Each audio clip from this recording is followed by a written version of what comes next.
Hello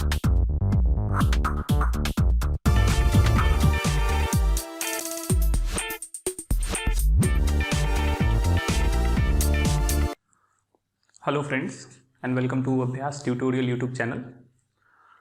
तो आज हम लोग 11th का कोर्स स्टार्ट करने जा रहे हैं और 11th के कोर्स में हम लोग फिज़िकल केमिस्ट्री वाले पोर्शन से आगे बढ़ेंगे और इसमें हम लोग सबसे बेसिक चैप्टर से स्टार्ट करने जा रहे हैं जो कि पूरे फिज़िकल केमिस्ट्री के रेस्ट चैप्टर्स का बैकबोन होगा, जिस पे बाकी चैप्टर्स डिपेंड करेंगे। अगर आप इस चैप्टर को अच्छे तरीके से कवर करते हो, कंसेप्चुअली कवर करते हो, तो इस बात की गारंटी होगी कि आप बाकी चैप्टर्स को बहुत ही ईजिली अच्छे तरीके से कॉम्पिटिटिव एग्ज़ाम के लेवल तक आप अच्छे तरीके से कवर कर पाओगे। तो स्टार्ट करते हैं हम लोग some basic concept of chemistry से, जिसको ट्रेडिशनल नोमेनक्लेचर में हम लोग मोल कॉन्सेप्ट भी कहते हैं।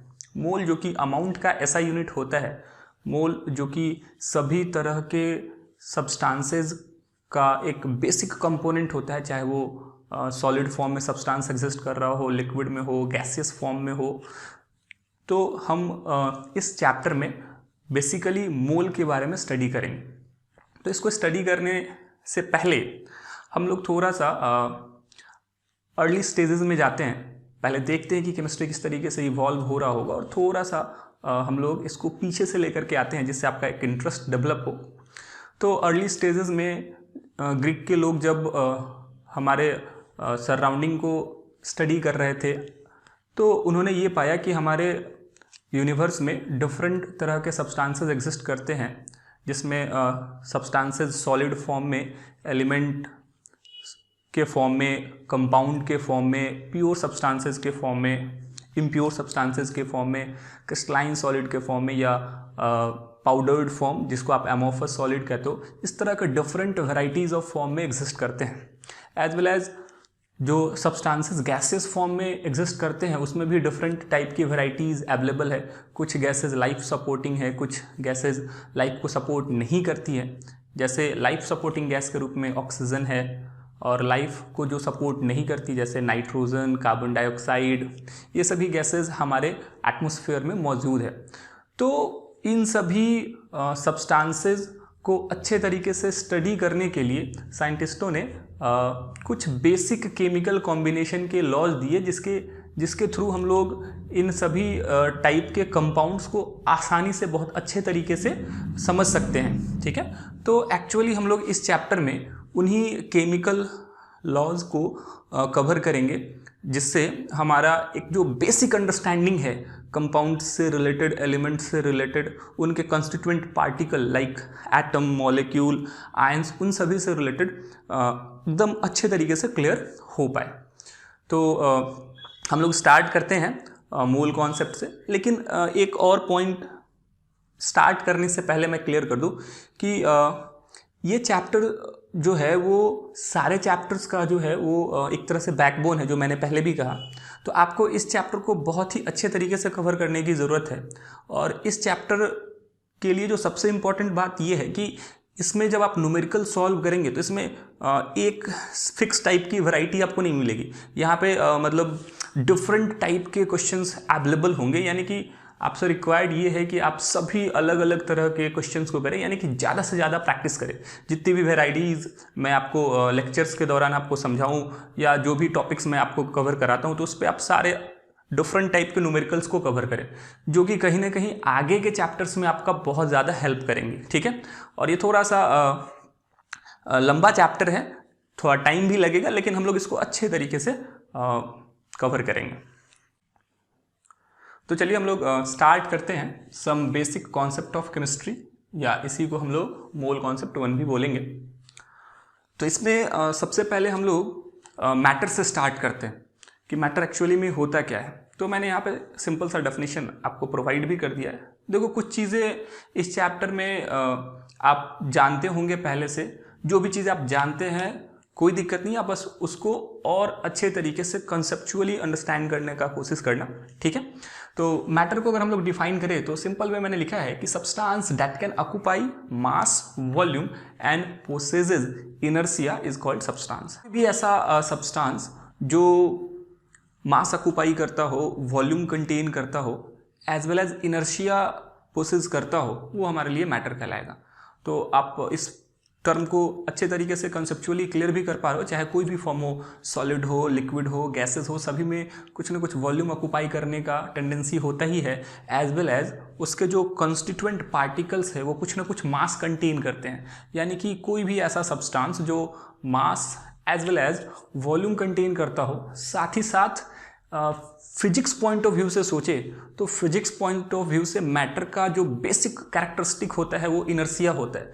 तो वैसा फॉर्म जो इनर्सिया कंटेन करे, वैसा सब्सटेंस जो इनर्सिया कंटेन करे, उसको हम लोग क्या बोलेंगे? मैटर बोलेंगे। तो हमारे नेचर में मैटर जो है वो डिफरेंट तरह के फॉर्म में एग्जिस्ट करता है। तो सबसे पहले हम लोग क्या करते हैं, क्लासीफाई कर लेते हैं कि मैटर कितने टाइप से एग्जिस्ट करता है हमारे नेचर में। तो मैटर मेनली दो टाइप से एग्जिस्ट करता है, एक हमारे लिए फिजिकल क्लासिफिकेशन हो जाएगा and second one is chemical classification.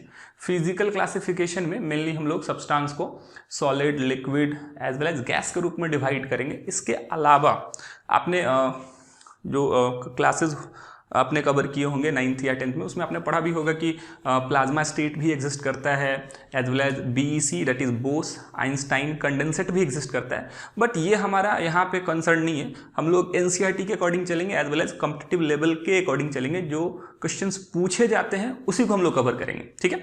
तो मेनली हमारे NCERT के पॉइंट ऑफ व्यू से सब्सटेंसेस जो है वो तीन ही कैटेगरी में डिवाइड किए गए हैं, solid, liquid as well as gas.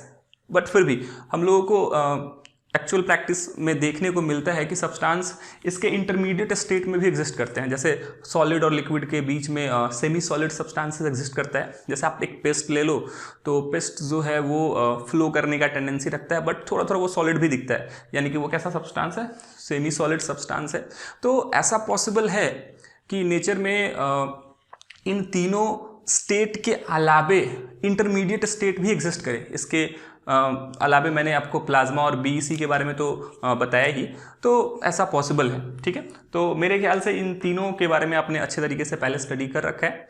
फिर आगे बढ़ते हैं केमिकल क्लासिफिकेशन पे। तो केमिकल क्लासिफिकेशन में हम लोगों ने सब्सटेंस को यहाँ पे दो पार्ट में डिवाइड किया है। First is pure and second is impure. Pure और इम्प्योर का मतलब क्या होता है? आप सिंपल वे में ऐसे सोचो कि कोई ऐसा मैटर जिसमें एक ही टाइप के पार्टिकल्स मौजूद हो, कोई फॉरेन पार्टिकल्स ना हो, कोई इम्प्योरिटी ना हो, कोई एलियन पार्टिकल ना हो, ठीक है। तो वो हमारा क्या कहलाएगा? प्योर सब्सटेंस कहलाएगा। यानी कि सिंपल वे में जैसे आप किसी स्टेटमेंट के लिए दो ही टर्म डिफाइन कर सकते हो, ट्रू और फॉल्स, उसी तरीके से सिंपल वे में अगर हम लोग कहें तो जो हमारा सब्सटेंस होगा केमिकली वो या तो प्योर हो सकता है या इम्प्योर हो सकता है। प्योर कहने का मतलब एक ही तरह का पार्टिकल से बना हुआ हो, और इम्प्योर कहने का मतलब कि उसमें एक से ज़्यादा डिफरेंट टाइप के पार्टिकल्स हो, यानी कि उसमें फॉरेन पार्टिकल्स, एलियन पार्टिकल्स मौजूद हो। अगर हम लोग इम्प्योर सब्सटेंसेस से आगे बढ़ें तो इम्प्योर सब्सटेंसेस को ही हम लोग क्या बोलते हैं? मिक्सचर। क्योंकि डेफिनेशन में ही क्लियर हो रहा है। डेफिनेशन में मैंने कहा कि एक से ज़्यादा टाइप के पार्टिकल्स, यानी कि आप एक सब्सटेंस को दूसरे सब्सटेंस के साथ क्या कर रहे हो? मिक्स कर रहे हो। और जब हम लोग दो सब्सटेंसेस को सिंपली मिक्स करेंगे तो वो क्या बनाएगा? मिक्सचर बनाएगा। मिक्सचर में बी होमोजीनस और हेट्रोजीनस। मिक्सचर जो है वो हमारा होमोजीनस भी हो सकता है, हेट्रोजीनस भी हो सकता है। इसको हम लोग अभी डिटेल में डिस्कस करने जा रहे हैं। और अगर हम लोग प्योर सब्सटेंस की बात करें तो प्योर सब्सटेंस हमारे पास मेनली दो टाइप का होगा।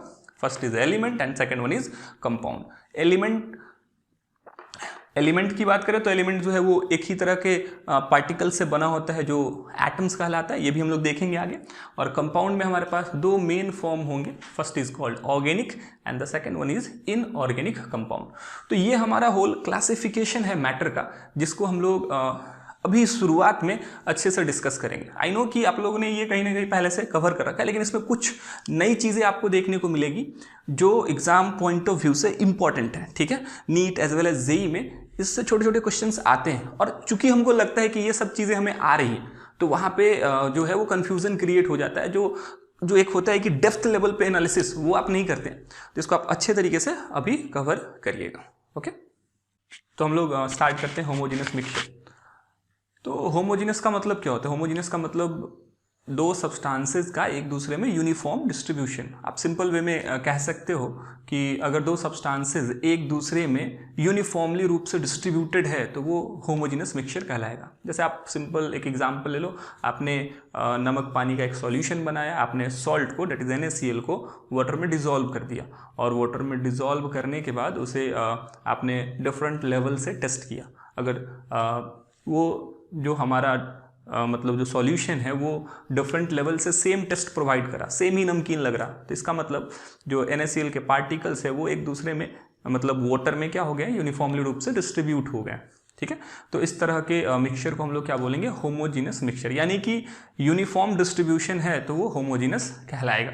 तो यहाँ पे एग्जाम्पल्स भी मैंने कुछ प्रोवाइड कर दिया, जैसे शुगर को वाटर में डिज़ोल्व करो, शुगर को इथेनॉल में डिज़ोल्व करो, इथेनॉल को डाईइथाइल ईथर में डिज़ोल्व कर दो, या बेंजीन टॉल्यूइन का आप मिक्सचर बनाओ। तो ये सभी जो मिक्सचर्स हैं वो होमोजेनस मिक्सचर के एग्जाम्पल्स होते हैं। अगर हम लोग हेट्रोजीनस मिक्सचर की बात करें तो हेट्रोजीनस मिक्सचर नाम से ही क्लियर हो रहा है, हेट्रो का मतलब सेम ना हो। ठीक है, यानी कि अगर नॉन यूनिफॉर्म डिस्ट्रीब्यूशन हो, यानी कि दो सब्सटेंसेस को आपने मिक्स किया और मिक्सिंग के बाद आपको ये पता चल रहा है कि जो सब्सटेंस है वो नॉन यूनिफॉर्मली रूप से डिस्ट्रीब्यूटेड है, तो वो हमारा हेट्रोजेनस मिक्सचर कहलाएगा। जैसे आप क्ले को वाटर में डिज़ोल्व कर दो और उसे अच्छे से सेक कर दो। सेक करने के बाद आप देखोगे तो ठीक है, आपको लगेगा कि जो क्ले है, दैट इज मिट्टी जो है, वो वाटर में डिज़ोल्व हो चुका है, लेकिन कुछ ही समय के बाद जो क्ले के पार्टिकल्स होंगे वो सेडिमेंट के रूप में कंटेनर के बॉटम पे कलेक्ट होना शुरू कर देंगे। तो आपको दिखेगा कि बॉटम में क्ले के पार्टिकल ज़्यादा हैं और अपर लेवल या मिड लेवल पे वो जो क्ले का पार्टिकल वो कंपैरेटिवली धीरे धीरे क्या हो गया है, कम हो गया है। तो आपको यहाँ पे ये क्लियर हो रहा है कि जो डिस्ट्रीब्यूशन है वो क्या है, नॉन यूनिफॉर्म, यानी कि वो किस तरह का मिक्सचर बनाएगा, हेट्रोजीनस मिक्सचर बनाएगा। तो एग्जांपल्स के तौर पे आप कह सकते हो sand plus water, clay plus water, NaCl को इथेनॉल में घुला दो, वो डिज़ोल्व नहीं करता, और जब डिज़ोल्व नहीं करेगा तो क्या होगा, कलेक्ट हो जाएगा बॉटम में या सरफेस के ऊपर आपका आ जाएगा। ऐसा भी पॉसिबल है, जैसे सल्फर और वाटर को हम लोग आपस में मिक्स करते हैं तो सल्फर कुछ अमाउंट में घुलता है, बट मैक्सिमम अमाउंट जो है वो वाइट टर्बिडिटी के ऊपर में वाटर के सरफेस पे आ जाता है।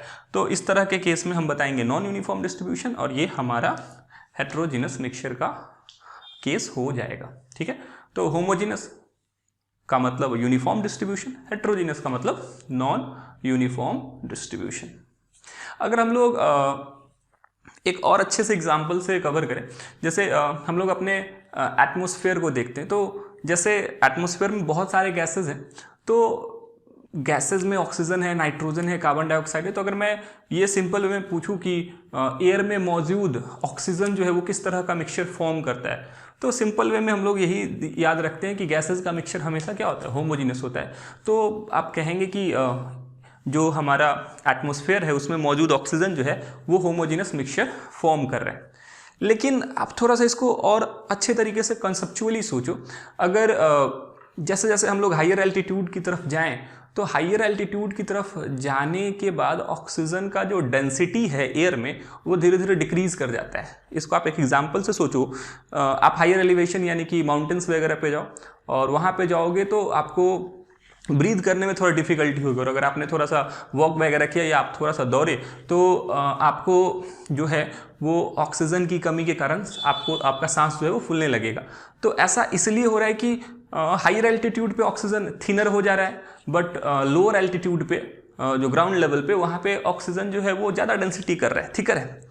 तो इसका मतलब ऑक्सीजन जो है वो पूरे एटमॉस्फेयर में यूनिफॉर्मली रूप से डिस्ट्रीब्यूटेड नहीं है, लेकिन फिर भी सिंपल वे में हम लोग अपने ट्रोपोस्फेयर में ये मान के चलते हैं, जहाँ पे लाइफ एग्जिस्ट करता है, हम लोग ये मान के चलते हैं कि जो गैसेज है वो आपस में यूनिफॉर्मली रूप से ही मतलब डिस्ट्रीब्यूटेड है। लेकिन फिर भी अगर क्वेश्चन ऐसे है कि हमारे पूरे एटमॉस्फेयर में ऑक्सीजन का डिस्ट्रीब्यूशन कैसा है, तो जब होल एटमॉस्फेयर की बात करेंगे तो उसमें तो बहुत सारे लेयर हैं, ट्रोपोस्फेयर है, स्ट्रेटोस्फेयर है, मेसोस्फेयर है, तो डिफरेंट टाइप के स्फीयर्स हैं। तो उसमें ऑक्सीजन का डिस्ट्रीब्यूशन क्या है, नॉन यूनिफॉर्म है। बट अगर सिर्फ ट्रोपोस्फेयर की बात करी जाए तो हम लोग उसको बोलेंगे यूनिफॉर्म डिस्ट्रीब्यूशन। तो क्वेश्चन इस तरीके से भी पूछा जा सकता है, और ये छोटा सा पॉइंट आपके लिए डिफिकल्टी क्रिएट कर सकता है। तो आप ये सिर्फ ना ध्यान में रखें कि गैसेज का मिक्सचर जो है वो होमोजीनस होता है, आप ये भी सोचें कि किस रिस्पेक्ट में क्वेश्चन आपसे पूछा जा रहा है। तो हम लोग इस पॉइंट को नोट ही कर लेते हैं। मैंने यहाँ पे मेंशन कर दिया है, although air is a homogeneous mixture of gases with in tropospheric limit. जब भी एयर के बारे में पूछा जाए, एयर होमोजेनियस मिक्सचर है या हेट्रोजेनस, तो बताएंगे air is generally a homogeneous mixture. अगर कुछ भी ना मेंशन हो तो हम लोग मानेंगे ट्रोपोस्फेरिक लिमिट में पूछा जा रहा। लेकिन स्पेशली कहा जाए कि पूरे एटमॉस्फेरिक लेवल में एयर कैसा है, तो in the atmospheric column air is heterogeneous. ठीक है, तो ये आपको ध्यान रखना है, इंपॉर्टेंट है। तो अभी तक हम लोग मेनली इम्प्योर सब्सटेंसेस के बारे में स्टडी कर रहे थे। हम लोगों ने homogeneous as well as heterogeneous mixtures के बारे में कॉन्सेप्ट अच्छे से क्लियर किया। फिर हम लोग आते हैं प्योर सब्सटेंस की तरफ। तो प्योर सब्सटेंस में हम लोग सबसे पहले एलिमेंट्स को देखते हैं। तो एलिमेंट्स को सबसे पहले डाल्टन्स एटॉमिक थ्योरी से कवर कर लेते हैं। तो डाल्टन्स एटॉमिक थ्योरी कहता है कि वैसा कोई भी सब्सटेंस जो एक ही तरह के पार्टिकल से बना हुआ हो, जो सभी रिस्पेक्ट में सिमिलर हो, साइज, शेप, वॉल्यूम, इन सभी रिस्पेक्ट में सिमिलर हो, तो वो हमारा एलिमेंट कहलाता है। तो यहाँ पे मैंने मेंशन भी किया, according to Dalton's atomic hypothesis, any substance that has similar particles, और उसके पार्टिकल्स को हम लोग एटम्स बोलते हैं, that has similar particles all with same shape, size and mass, all with same shape, size and mass are called elements. तो कुछ general facts भी देख लेते हैं। ये सब चीज़ें मेरे ख्याल से आपने अच्छे से कवर करी होंगी।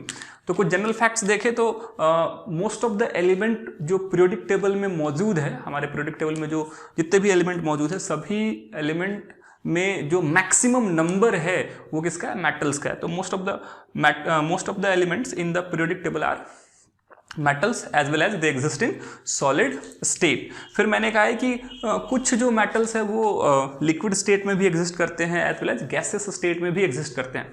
जैसे गैसेस के रूप में हाइड्रोजन, ऑक्सीजन, फ्लोरीन, क्लोरीन, ये सभी मौजूद होते हैं। तो कुछ तो एलिमेंट गैस स्टेट में है और कुछ जो है वो आपका लिक्विड स्टेट में भी एग्जिस्ट करता है। तो लिक्विड स्टेट के रूप में एग्जिस्ट करने वाले एलिमेंट्स के लिए पूछा जाए तो हमारे पास दो ही ऐसे एलिमेंट है जो लिक्विड स्टेट में पीरियोडिक टेबल में एग्जिस्ट करते हैं, या एलिमेंट एग्जिस्ट करते हैं लिक्विड स्टेट में। वो है हमारे पास bromine as well as mercury.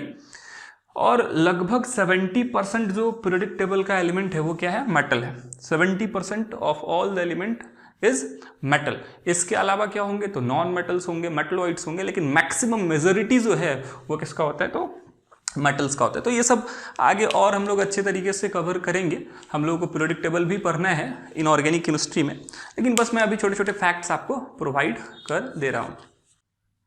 तो अब हम लोग प्योर सब्सटेंस में नेक्स्ट जो टाइप है हमारा कंपाउंड, उसको कवर करते हैं। तो कंपाउंड क्या होता है? कंपाउंड जो है वो दो या दो से ज़्यादा एलिमेंट्स का एक फिक्स्ड रेशियो में कॉम्बिनेशन होता है। यानी कि दो डिफरेंट टाइप के एलिमेंट या उससे ज़्यादा डिफरेंट टाइप के एलिमेंट आपस में एक फिक्स्ड रेशियो में कंबाइन करें तो आफ्टर देयर कॉम्बिनेशन कंपाउंड का फॉर्मेशन होता है। तो वही मैंने यहाँ पे मेंशन किया है कि they are the substances which are formed by chemical combination of elements. ये जो है वो केमिकल कॉम्बिनेशन ऑफ एलिमेंट्स से फॉर्म होते हैं, जिसमें दो या दो से ज़्यादा एलिमेंट्स पार्टिसिपेट कर सकते हैं। ठीक है, these have different elements in them, these have different element in them. जैसे आप सिंपल वे में कह सकते हो कि हम लोगों ने HCl बनाया, तो HCl में हाइड्रोजन, क्लोरीन आपस में एक फिक्स्ड रेशियो में कंबाइन कर रहे हैं और कंपाउंड का फॉर्मेशन कर रहे हैं। जैसे आप कैल्शियम कार्बोनेट ले लो तो उसमें calcium, carbon as well as oxygen, तीन तरह के एलिमेंट जो है वो आपस में एक फिक्स्ड रेशियो में कंबाइन कर रहे हैं। तो डिफरेंट तरह के कंपाउंड्स हैं। अगर हम लोग एक्सपेरिमेंटल पॉइंट ऑफ व्यू से कंपाउंड को क्लियर करें, जैसे आप ऐसे देखो कि हम लोग क्या करते हैं, एक सर्टेन एक्सपेरिमेंट में एक सिंपल सा एक्सपेरिमेंटल एनालिसिस हम लोग कर लेते हैं। एक सर्टेन एक्सपेरिमेंट में हम लोगों ने आयरन पाउडर लिया, Fe पाउडर, और Fe पाउडर को मिक्स कर देते हैं हम लोग सल्फर पाउडर के साथ। सल्फर पाउडर के साथ हम लोग इसको मिक्स कर देते हैं। तो हमारा जो iron as well as sulphur powder का जो मिक्सचर फॉर्म हुआ, इसको अगर हम लोग आयरन के पास लेकर के आए, दैट इज आयरन नहीं, मैग्नेट के पास लेकर के आए, तो मैग्नेट के पास जैसे ही लेकर के आएंगे तो हमको ये ऑब्जर्व होगा कि मैग्नेट की तरफ ये जो आयरन के जो छोटे छोटे पार्टिकल्स है ये इसकी तरफ अट्रैक्ट होंगे और ये सभी आयरन के जो पार्टिकल्स है वो इससे आके चिपक जाएंगे, क्लिंग कर जाएंगे। बट सल्फर में ऐसा कोई बिहेवियर हमको नहीं देखने को मिलेगा। यानी कि हमको यहाँ पे ऑब्जर्वेशन क्या मिला, hair Fe particles, here Fe particles clings to magnet, leaving behind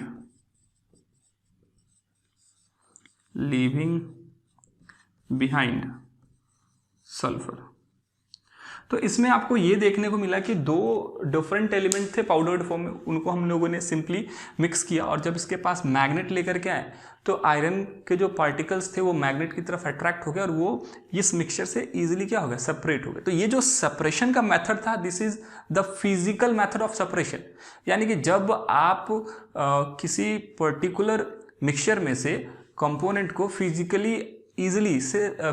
method से इजीली सेपरेट कर सकते हो, तो उस केस में उनके बीच में कोई केमिकल कॉम्बिनेशन नहीं हुआ, क्योंकि जब भी केमिकल कॉम्बिनेशन होगा तो आप किसी भी फिजिकल मेथड से उनके कंपोनेंट्स को सेपरेट नहीं कर सकते। Physical methods like filtration, sublimation, crystallisation, इस तरह के मेथड्स का आप यूज़ करके उनके कंपोनेंट्स को सेपरेट नहीं कर सकते। तो यहाँ पे हम सिंपल वे में बोल सकते हैं कि जो आयरन और सल्फर को हम लोगों ने आपस में मिक्स करा, इससे कोई कंपाउंड का फॉर्मेशन नहीं हुआ, इससे कोई हमारा कंपाउंड फॉर्म नहीं हुआ, क्योंकि कंपाउंड जो है वो तभी फॉर्म होता है जब दो एलिमेंट्स के बीच में केमिकल कॉम्बिनेशन हो। अब क्वेश्चन ये उठता है कि केमिकल कॉम्बिनेशन हुआ है कि नहीं हुआ, ये पता कैसे चलेगा।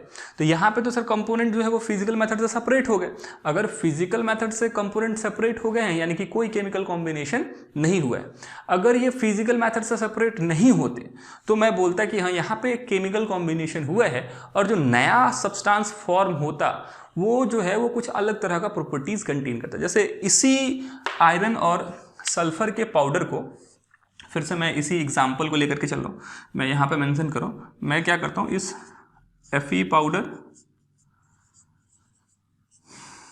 As well as sulphur powder को आपस में मिक्स करके स्ट्रांगली हीट कर देता हूँ, तो आफ्टर स्ट्रॉन्ग हीटिंग ये जो है वो FeS का फॉर्मेशन करता है। ठीक है, अब ये जो FeS बना है, अब ये कंपाउंड है कि नहीं इसको चेक करने के लिए फिर से हम लोग यहाँ पे इसके पास मैग्नेट लेकर के आते हैं, तो हमको कोई इफेक्ट देखने को नहीं मिलता। यानी कि यहाँ से आयरन के जो पार्टिकल्स है वो मैग्नेट की तरफ अट्रैक्ट होते हुए नहीं दिखते। यानी कि यहाँ पे क्या हुआ कि आयरन और सल्फर के बीच में केमिकल कॉम्बिनेशन हुआ, न्यू तरह के बॉन्ड्स का फॉर्मेशन यहाँ पे हो गया। तो जब भी दो डिफरेंट एलिमेंट आपस में केमिकली कंबाइन करे तो केमिकल कॉम्बिनेशन के रिजल्ट के कारण हमारा कंपाउंड बनता है। और जब कोई केमिकल कॉम्बिनेशन नहीं होगा तो वो सिंपली मिक्सचर कहलाएगा। और मिक्सचर्स को आप physical methods like filtration, sublimation, solvent extraction method, इन सभी से आप क्या कर सकते हैं, सेपरेट कर सकते हैं। लेकिन कंपाउंड के कंपोनेंट एलिमेंट्स को फिजिकल मेथड से तो सेपरेट नहीं कर सकते। मैं ये नहीं कह रहा हूं कि आप उसके कंपोनेंट को सेपरेट ही नहीं कर सकते, मैं कह रहा हूं फिजिकल मेथड से सेपरेट नहीं कर सकते। हाँ, केमिकल मेथड से आप सेपरेट कर सकते हैं। डिफरेंट तरह के मेथड्स हम लोग अगर इस पर अप्लाई करें केमिकल मेथड्स, तो आयरन और सल्फर को अलग अलग किया जा सकता है, नो डाउट किया जा सकता है। बट फिजिकल मेथड से आप ट्राई करो तो ये सेपरेट नहीं होंगे। तो ये एक्सपेरिमेंटल एविडेंस हो गया कि कब कंपाउंड का फॉर्मेशन हुआ होगा और कब कंपाउंड फॉर्म नहीं किया होगा। तो हम लोग इस इंपॉर्टेंट पॉइंट को नोट ही कर लेते हैं। तो मैंने यहाँ पे मेंशन कर दिया है कि mixture can be separated by physical method. Mixtures को हम लोग उसके कंपोनेंट एलिमेंट्स में क्या कर सकते हैं, फिजिकल मेथड से सेपरेट कर सकते हैं। But compounds that have bonded elements, लेकिन जो कंपाउंड बॉन्डेड एलिमेंट कंटेन करता है can be separated by chemical method only. यानी कि कंपाउंड को हम लोग सिर्फ किससे सेपरेट कर सकते हैं, केमिकल मेथड्स से ही सेपरेट कर सकते हैं उनके कॉन्स्टिट्यूएंट एलिमेंट में। तो ये आपको ध्यान रखना है कि compound can be separated into their component element by only chemical methods, लेकिन अगर मिक्सचर है तो उसको हम लोग फिजिकल मेथड से सेपरेट कर सकते हैं, लाइक फिल्ट्रेशन। ठीक है, जैसे अगर हम लोग नेक्स्ट पॉइंट की तरफ जाएं तो यहाँ पे मैंने एक एग्जांपल दिया था अभी जस्ट आपको कि आयरन प्लस सल्फर पाउडर को सिंपली मिक्स कर दे रहे हैं तो वो कोई कंपाउंड का फॉर्मेशन नहीं कर रहा था, लेकिन उसी आयरन और सल्फर पाउडर को जब हम लोग स्ट्रांगली हीट कर रहे थे तो हमारा कंपाउंड FeS बन रहा था। तो अब इन दोनों को अगर हम लोग प्रॉपर्टीज वाइज एनालाइज करें तो आपको क्या दिखता है कि मिक्सचर में जो कंपोनेंट एलिमेंट है इनके प्रॉपर्टीज में कोई चेंज नहीं आता, यानी कि अपने प्रॉपर्टी को रिटेन करके रखते हैं। यानी कि अभी इसमें आयरन जो है वो मैग्नेटिक है, ये जो हमारा आयरन है ये मैग्नेटिक नेचर कंटेन कर रहा, तो मिक्सचर में भी ये आपका क्या रहेगा, मैग्नेटिक नेचर ही कंटेन करेगा, इसके प्रॉपर्टीज में चेंज नहीं आएगा। लेकिन ये जो कंपाउंड है ये कंपाउंड हमारा क्या हो जाता है, नॉन मैग्नेटिक हो जाता है। ये कंपाउंड हमारा क्या हो जाता है, नॉन मैग्नेटिक हो जाता है। ठीक है, एज वेल एज आपको कुछ और चेंजेस देखने को मिलते हैं, जैसे ये जो कंपाउंड है ये हमको ब्लैक कलर्ड कंपाउंड के फॉर्म में ऑब्टेन होता है, लेकिन इसमें आयरन जो है वो ग्रे कलर कंटेन करता है। तो आपको देखने को ये मिल रहा है कि जैसे ही कॉम्बिनेशन हुआ तो कॉम्बिनेशन के बाद जो है वो प्रॉपर्टीज यानी कि फिजिकल प्रॉपर्टीज जो है वो क्या कर जाता है, वैरी कर जाता है, चेंज कर जाता है। लेकिन मिक्सचर में कंपोनेंट एलिमेंट जो है वो अपने प्रॉपर्टीज को रिटेन करके रखते हैं। तो ये भी एक अच्छा पॉइंट है जिसको आपको याद रखना चाहिए। तो mixture have all elements retaining their properties, यही आपको ध्यान रखना है, all elements retaining their properties, वो रिटेन करके रखते हैं, वो लॉस नहीं करते हैं। But in compound physical properties differs, लेकिन कंपाउंड में फिजिकल प्रॉपर्टीज जो है वो क्या हो जाता है, चेंज कर जाता है। अब अगर हम लोग कंपाउंड को सोचें तो कंपाउंड को हम लोग मेनली कितने पार्ट में डिवाइड करते हैं, दो पार्ट में डिवाइड करते हैं। एक हमारे लिए ऑर्गेनिक कंपाउंड हो जाता है और एक हमारे लिए क्या होता है, इनऑर्गेनिक कंपाउंड। तो अगर हम लोग ऑर्गेनिक और इनऑर्गेनिक कंपाउंड को डिफाइन करें थोड़ा सा समझेंगे, सिंपल सा पार्ट है ये भी, इसको भी हम लोग अभी छोटे लेवल पे कवर करेंगे। तो कंपाउंड्स जो है हमारे पास मेनली दो टाइप का होता है, first is organic compound and the second one is inorganic compound. तो ऑर्गेनिक कंपाउंड को कैसे डिफाइन करें, तो ऑर्गेनिक जो है वो एक ग्रीक वर्ड ऑर्गेनो से बना होता है जिसका मतलब होता है लाइफ, यानी कि वैसा कोई भी कंपाउंड जो लिविंग रिसोर्स से हमको डायरेक्टली इनडायरेक्टली ऑब्टेन हो जाता हो वो ऑर्गेनिक कंपाउंड कहलाता है। ये मैं एकदम बेसिक डेफिनेशन दे रहा हूँ। तो जैसे ऑर्गेनिक कंपाउंड में हमारे पास आ जाएगा शुगर, ग्लूकोज, फ्रुक्टोज, इस तरह के जो कंपाउंड्स है वो क्या कहलाते हैं, ऑर्गेनिक कंपाउंड। जैसे फॉर्मिक एसिड, एसिटिक एसिड, ये सभी लिविंग रिसोर्सेज से आसानी से मिल जाते हैं। लेकिन वैसे कंपाउंड जो नॉन लिविंग रिसोर्सेज से मिले, जैसे मिनरल्स, ठीक है, मिनरल्स जो है वो रॉक्स वगैरह से ऑब्टेन होते हैं, तो वो हमारे लिए क्या कहलाता है, इनऑर्गेनिक कंपाउंड। लेकिन बाद में चल करके जब ऑर्गेनिक कंपाउंड को एनालाइज किया गया तो उसमें ये देखा गया कि ऑर्गेनिक कंपाउंड्स जो है वो मेन कॉन्स्टिट्यूएंट एलिमेंट के रूप में कार्बन हाइड्रोजन कंटेन करता है। तो आप सिंपल वे में अभी कह सकते हैं, इसको आगे हम लोग ऑर्गेनिक केमिस्ट्री में और डिटेल में अच्छे तरीके से कवर करेंगे, लेकिन अभी सिंपल वे में आप कह सकते हैं the compounds of carbon and hydrogen, the compounds of carbon and hydrogen, यानी कि जो compound carbon as well as hydrogen constituent element के रूप में कंटेन करता है वो हमारे लिए क्या कहलाता है, ऑर्गेनिक कंपाउंड कहलाता है। अब कार्बन हाइड्रोजन कंटेन नहीं करने वाला कंपाउंड जो है वो हमारे क्या कहलाएगा, इनऑर्गेनिक कहलाएगा। यानी कि मैं इसमें कह सकता हूं they do not contain carbon and hydrogen।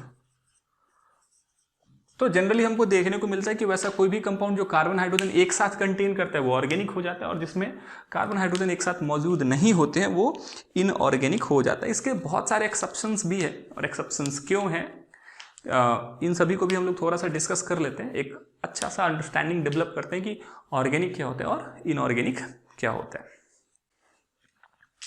तो हम लोग अगर ऑर्गेनिक कंपाउंड्स के एग्जांपल्स के बारे में बात करें तो वैसा कोई भी कंपाउंड जो कार्बन हाइड्रोजन एक साथ कंटेन करता हो हम लोग उसको ऑर्गेनिक कंपाउंड बोल सकते हैं। हाँ, ऐसा नहीं है कि कार्बन हाइड्रोजन के अलावा कोई और एलिमेंट्स नहीं होंगे, लेकिन कार्बन हाइड्रोजन जरूर प्रेजेंट होगा। ठीक है, कार्बन हाइड्रोजन के अलावा हो सकता है ऑक्सीजन है, नाइट्रोजन है, सल्फर है, ये सभी एलिमेंट्स मौजूद हो सकते हैं। तो अगर हम लोग एग्जाम्पल की बात करें तो organic compound include CH4 methane, ethanoic acid या एसिटिक एसिड कह सकते हैं इसको आप, इथेनल, ठीक है, मिथेनॉल, ये सभी ऑर्गेनिक कंपाउंड्स के एग्जाम्पल हो गए। सभी में आपको दिख रहा होगा कि कार्बन हाइड्रोजन जो है वो मेन कंपोनेंट एलिमेंट के रूप में मौजूद है। लेकिन कुछ ऐसे भी कंपाउंड्स हैं जो कार्बन कंटेन करते हुए भी क्या होते हैं, ऑर्गेनिक नहीं होते, इनऑर्गेनिक होते हैं, जैसे carbonate, carbon monoxide, carbon dioxide. तो ऐसा क्यों हो रहा है? तो डेफिनेशन जो है हमारा बेसिक, उसमें ये कहा गया है कि कंपाउंड कार्बन के साथ हाइड्रोजन कंटेन करना जरूर चाहिए। अगर कार्बन हाइड्रोजन दोनों एक साथ मौजूद हैं तो वो हमारा ऑर्गेनिक कंपाउंड कहलाएगा। तो इन सभी में आपको कार्बन तो दिख रहा है लेकिन हाइड्रोजन मौजूद नहीं दिख रहा। तो यहाँ पे मैंने कह दिया है कि carbon monoxide, carbon dioxide, carbonate, ये सभी क्या है, इनऑर्गेनिक ऑरिजिन के हैं, बिकॉज ये सभी हाइड्रोजन कंटेन नहीं कर रहे। अब यहाँ से कंफ्यूजन स्टार्ट हो जाता है जो बहुत सारे बच्चों के मन में होता है। इसको आप अच्छे तरीके से क्लियर करें कि ठीक है, ये सभी तो हाइड्रोजन कंटेन नहीं करने के कारण ये आपके क्या हो गए, इनऑर्गेनिक हो गए। बट बाइकार्बोनेट हो गया, कार्बोनिक एसिड हो गया, ये कैसे इनऑर्गेनिक कंपाउंड है? ये सभी, ये दोनों जो कंपाउंड है ये भी इनऑर्गेनिक कंपाउंड्स के एग्जांपल है। सर इसमें तो कार्बन भी मौजूद है एज वेल एज हाइड्रोजन भी मौजूद है। यहाँ पे भी आपको कार्बन हाइड्रोजन दोनों दिख रहा है। तो एक जो बेसिक जो लॉजिक है वो कहा जाता है कि अगर कोई इनऑर्गेनिक कंपाउंड का डेरिवेटिव हो, अगर कोई इनऑर्गेनिक कंपाउंड का डेरिवेटिव हो तो वो इनऑर्गेनिक ऑरिजिन का ही माना जाएगा, यानी कि वो इनऑर्गेनिक कंपाउंड ही होगा। कहने का मतलब हम लोग कार्बोनेट से bicarbonate as well as carbonic acid दोनों ऑब्टेन कर लेते हैं। ठीक है, तो जब कार्बोनेट इटसेल्फ एक इनऑर्गेनिक कंपाउंड था, तो इनऑर्गेनिक आयन था, तो यहाँ पे भी आपको ये जो bicarbonate as well as H2CO3 obtain होगा वो भी इनऑर्गेनिक ऑरिजिन का ही माना जाएगा और इसके प्रॉपर्टीज इनऑर्गेनिक कंपाउंड के प्रॉपर्टीज से मैच खाएंगे। ठीक है, तो यहाँ पे मेन इंपॉर्टेंट है कि वो ड्राइव कहाँ से हुआ। सिर्फ कार्बन हाइड्रोजन देखने से हम किसी पे टैग नहीं लगा सकते कि ये ऑर्गेनिक है। ठीक है, तो हमको क्या करना पड़ता है, उसके प्रॉपर्टीज को भी एनालाइज करना पड़ता है एज वेल एज देखना पड़ता है कि वो किस दूसरे कंपाउंड से ड्राइव किया गया है। तो due to derivative of carbonate ion, bicarbonate as well as carbonic acid is inorganic in nature. अच्छा, अब कभी कभी ये भी कंफ्यूजन हो जाता है कि देखो भाई CCl4 है और यहाँ पे क्या CF4, carbon tetrachloride and carbon tetrafluoride, ये कैसे ऑर्गेनिक कंपाउंड हो गए? यहाँ पे मैंने ऑर्गेनिक ऑरिजिन मेंशन किया है। तो अगर आप सोचो कि ये बनता कैसे होगा, ये प्रिपेयर कैसे किया जाता होगा, तो 10th में आपने पढ़ा होगा हैलोजिनेशन। अगर हम लोग CH4 का हैलोजिनेशन कराएं सनलाइट के प्रेजेंस में, तो ये कंटिन्यूसली इसके साथ रिएक्शन करके methyl chloride, dichloromethane, trichloromethane as well as carbon tetrachloride का फॉर्मेशन करता है। अगर हम लोग इसका Cl2 के साथ कंटिन्यूसली रिएक्शन कराते जाएं तो ये फाइनली कन्वर्ट हो जाता है किसमें, CCl4 में। प्रोसेस क्या कहलाता है, हैलोजिनेशन। यानी कि अगर हम लोग सोचे तो ये बना किससे, इसका डेरिवेटिव जो है CCl4, ये डेरिवेटिव है किसका, तो मीथेन का डेरिवेटिव है। यानी कि मीथेन से आप कार्बन टेट्राक्लोराइड का फॉर्मेशन कर रहे हैं। तो हम कह सकते हैं कि चूंकि मीथेन इटसेल्फ ऑर्गेनिक कंपाउंड, तो उसका जो डेरिवेटिव होगा वो भी क्या होगा, ऑर्गेनिक कंपाउंड ही होगा। ठीक है, तो आप ये ध्यान रखें कि सिंपली कार्बन हाइड्रोजन का होना ये बात डिटरमाइन नहीं करता कि कौन ऑर्गेनिक होगा या इनऑर्गेनिक होगा। उसमें आपको देखना भी पड़ता है कि वो कंपाउंड एक्चुअली ड्राइव कहाँ से हुआ है। तो यहाँ तक हम लोगों ने मैटर को क्लासीफाई करा, प्योर इम्प्योर सब्सटेंसेस को देखा। प्योर सब्सटेंसेस में हम लोगों ने एलिमेंट कंपाउंड्स के बारे में डिस्कशन किया, होमोजेनियस हेटेरोजेनियस मिक्सचर के बारे में कवर किया, एज वेल एज कुछ इंपॉर्टेंट पॉइंट्स जो competitive exam point of view से इंपॉर्टेंट है वो हम लोगों ने कवर किया। तो नेक्स्ट लेक्चर में हम लोग लॉज ऑफ केमिकल कॉम्बिनेशन से आगे बढ़ेंगे। अब इसमें कुछ चीज़ें जो है वो आपसे रिक्वायर्ड है।